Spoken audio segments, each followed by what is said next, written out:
some states are doing to make up for their budget deficits, which is apparently to tax the rich even more than they're already being taxed. And this is not just one or two states like California. We're talking about Connecticut, Delaware, Illinois, Minnesota, New York, all of those Oregon. States that are thriving. So, you know, Texas, you know how many jobs Texas created in the last year?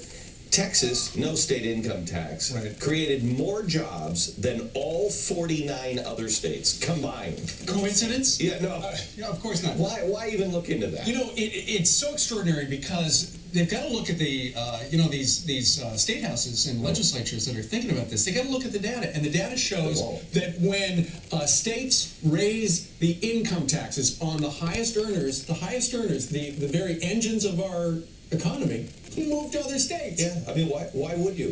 Why would you sit here if New Jersey, Connecticut, or New York got into a tax battle? Right. Can you imagine? I mean, people from Connecticut would move to New York, or they'd move to New Jersey. Right. Whoever was offering a flat tax. But in this case, they're all together. Yeah. They're all going to do it. Oh yeah. Then what you see is what they're looking at is just the equation. They're looking at flat out math. Who's got money? The rich have money. What do we need? Because we have a huge deficit. We need money, so we go get the people with money. But they've got money, those rich people got money by being smart with their money. So they're going to move somewhere where they can hold on to it. Look, like Florida. This affects people who create jobs. Right. You know, you're taking it from the rich. I've never worked for a poor man.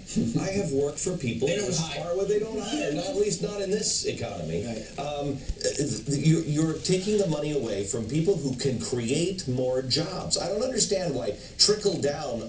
Everybody understands that trickle down is working right now with these companies, and these rich people are starting to lay people off because they can't afford to do it. But they don't understand trickle down is a good thing, only a bad thing. Sure. The bigger thing to me, though, is that wouldn't they look at their budgets a little bit more closely and see where they could make some cuts?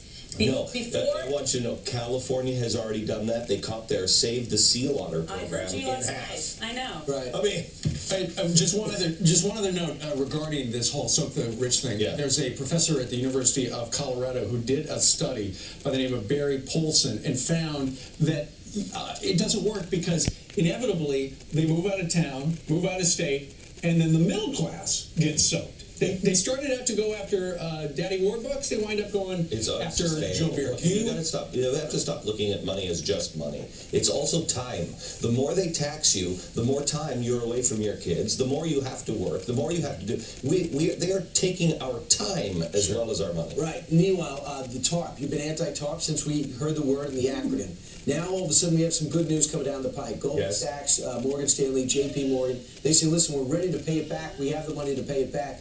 Just tell me how to pay it back. Right. That's where we're at right now. The government has not decided how they should be paid back. Or if they will take the money. I was going to say, that should be a pretty easy concept. That should be a press conference. It should be a pretty easy thing. It should be, okay, you know, the money you gave us, okay, what do we have to do? You just pay it back with interest. That's it. That should be easy. Why is it so? That was original before the stress test came. Right. Why is it so complex? Good luck trying to get out of those things. Well, what do you think? I mean, do you think that the government wants to keep their fingers in the business? Of course I do. Well, I'm just asking you. That's the point of why we're saying this. Yeah, that's the point of why we're discussing this. Anybody who is watching this government, Republican or Democrat, and thinks that they want to relinquish control is a madman. You watch what happens with California. Right now they're selling off the prisons.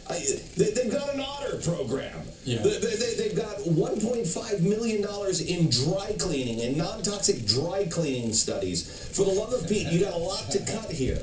They won't cut it. They won't cut their budget. And you watch. The government will come in, bail them out. Yeah, we're going to be stuck for California, too. Why are the banks not making a bigger deal about this? The banks that can pay back this money. They're afraid. Why? I don't think so. Oh, I think, what, you don't think so? I think they're stepping forward. I've been hearing about more in the last 4 or 5 days than I have in the past month. Yet they got the money. But they're not going to come after these guys. Do you know when Bernanke was asked about, hey, did you coerce the banks into take some of these deals, the original TARP? You know what he claimed? The banker's privilege. Do you even know what that is? I've never even heard of that. The banker's privilege is the privilege that the Fed has You can't ask them anything. Sure. He said in front of Congress, I claim the bankers' privilege. Right, because it affects the economy. Interestingly enough, though, the government has moved the goalposts. And initially it was just give the money back with interest, as you said. But then the stress test came out, and for instance, with Morgan, they said, okay, you got to have this much money as a cushion. Then Morgan issued all of this debt and equity, and now they've got $8 billion. They say that's 4 times more than we needed. We're going to give you $10 billion back. We'll be clear. They're sitting here. They want the power. They want the control. They believe in a planned economy. That's not what we are. We didn't change the world by having a bunch of bureaucrats plan it for us. But we did it as entrepreneurs. But I think that if Barack Obama was drawing out what he would do if he became president, I became president, I don't think that he wanted, I think he sincerely never thought he'd have an opportunity or had a opportunity or a obligation to fix the banks, to fix housing. It fell in his lap. It fell in his lap. So now, do you think he wants this responsibility? You bet he does. On his lap. So now, do you think he wants this responsibility? You bet he does. He doesn't want the... I'm not saying for him personally. This is the progressive dream come true. It levels the playing field. It levels the playing field. They control it. The progressive idea, and both Republicans and Democrats are progressives. The progressive idea, and both Republicans and Democrats are progressives. The progressive idea, and both Republicans and Democrats are progressives. The progressive idea is a managed, administrated economy and government. That's why we have all these bureaus. Right. His own chief of staff, Rahm Emanuel, said never let a crisis go. You said the key word. You said it, the first thing was, I don't think he wanted that. No. The next thing you said was right. I don't think he thought he could do it. You're right. Right.